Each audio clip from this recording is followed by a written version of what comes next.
بسم اللہ الرحمن الرحیم۔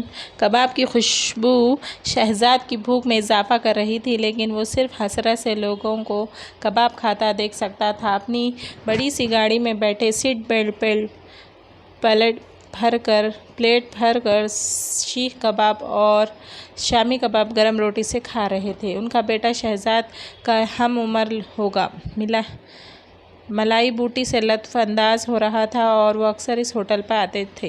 شہزاد اس ہوٹل کے بیرونی حصے میں ویٹر کی نوکری کرتا تھا۔ اس کا کام ہوٹل کے سامنے کھڑی گاڑیوں میں آئے ہوئے لوگوں سے آرڈر لینا اور ان کا کھانا فراہم کرنا تھا۔ شہزاد کا دنیا میں اپنے غریب چاچا کے سوا کوئی نہ تھا جس کے ساتھ وہ رہتا تھا۔ ابھی اسے ہوٹل میں کام کرتے ہوئے چند مہینے ہی ہوئے تھے۔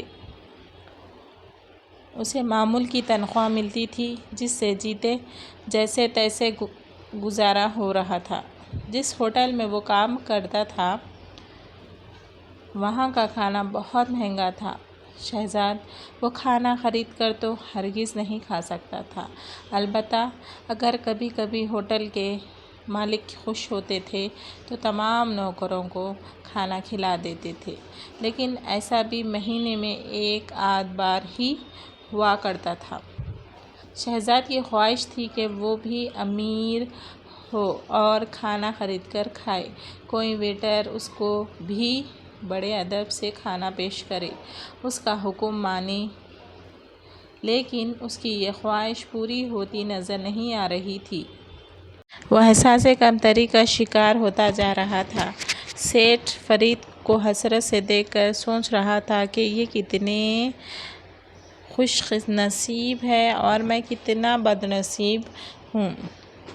وہ ایسا سوچ کر اداس ہو جاتا تھا۔ اس کا چاچا اکثر کہا کرتا تھا کہ اداس نہ ہوا کرو، دنیا میں ہر انسان کی زندگی مختلف ہوتی ہے، اللہ ہی بہتر جانتا ہے کہ اس نے کس مصلحت کی وجہ سے کس انسان کو کیسی زندگی عطا کی ہے، ہمیں ہر حال میں اللہ کا شکر ادا کرنا چاہیے۔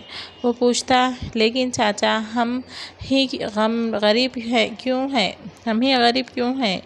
چاچا سمجھاتے، بیٹا دنیا میں صرف ہم ہی نہیں لاکھوں لوگ غریب ہیں۔ امیر لوگوں کے مسائل اپنے مسائل ہوتے ہیں اور غریبوں کے اپنے، اللہ سب کو آزماتا ہے۔ دنیا میں کسی کو ہمیشہ رہنا ہے، بھلا کامیاب وہ ہے جو اللہ کی رضا میں راضی رہے۔ شہزاد اکثر چاچا سے بحث کرتا اور کبھی کبھی اسے چاچا کی باتوں سے سکون بھی مل جاتا، لیکن چند دنوں بعد وہ سب باتیں بھول کر پھر سے اداس ہو جاتا تھا۔ اس دن بھی شہزاد بہت اداسی سے لوگوں کو کھانا کھاتے دیکھ رہا تھا۔ بارش کا موسم تھا، لوگ تفریح کر رہے تھے اور ہجوم بھی بہت زیادہ تھا۔ سیٹھ فرید کی گاڑی آ کر رکی۔ دل ہی دل میں ان کی قسمت پر رشک کر کے اداس ہونے لگا۔ بوجھل قدموں سے وہ سیٹھ صاحب کی گاڑی کے پاس کھانے کا آرڈر لینے گیا۔ جی صاحب، کیا کھانا پسند کریں گے؟ شہزاد نے پوچھا۔ سیٹھ صاحب کے چہرے پر اداسی سی پھیل گئی۔ بیٹا آئس کریم لا دو۔ شہزاد حیران ہوا، کیونکہ سیٹھ فرید جب بھی آتے تھے کچھ نہ کچھ ضرور کھاتے تھے۔ آج ایسا پہلی بار ہوا تھا کہ وہ صرف آئس کریم کی فرمائش کر رہے تھے۔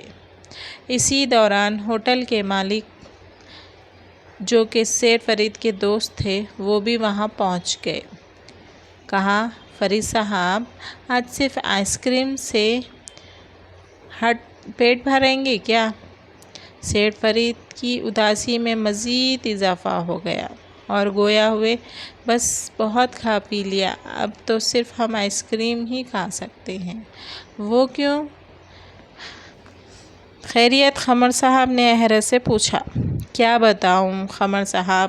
قمر صاحب نے حیرت سے پوچھا۔ کیا ہوا؟ کیا بتاؤں؟ قمر صاحب مجھے گلے کا کینسر ہے۔ فی الحال میں آئس کریم کے علاوہ کچھ نہیں کھا سکتا۔ ڈاکٹر نے سختی سے منع کیا ہے۔ سیٹھ فرید آہستہ آہستہ بول رہے تھے۔ شاید ان کے گلے میں درد ہو رہا تھا۔